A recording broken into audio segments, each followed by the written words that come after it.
Former South African President Jacob Zuma, now leader of the Umkhonto weSizwe Party, has expressed unwavering confidence in the party's ability to secure governance of the country through a pending court decision.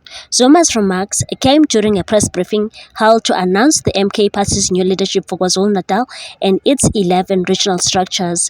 Zuma described the MK Party, which is just a year old, as a serious organization poised to redefine South Africa's political landscape.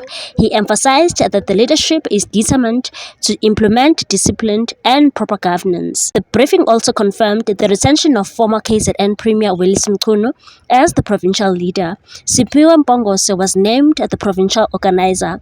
Zuma stressed that these appointments were critical to strengthening the party's growing influence in the region and said this leadership is taken very seriously and we are here to stay. We are building an organization to watch. The Umkhonto weSizwe Party has launched a legal challenge against the Electoral Commission of South Africa, IEC, alleging irregularities in vote counting during the country's recent elections. Zuma claims that the party was the rightful victor and anticipates a favorable ruling from the courts, and said we challenged those who are counting the votes because we believe we won.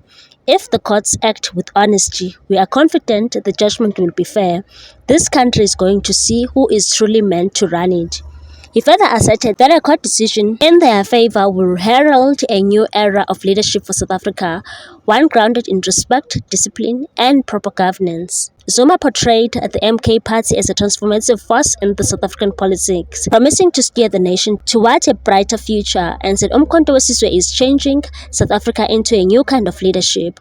We are the youngest political leadership here, and we are serious about the task ahead. Zuma's statements signal the Umkhonto weSizwe Party's ambitions to cement itself as a formidable player in the South African politics. What's your take on this one, people? Thanks for watching. Please subscribe for more news.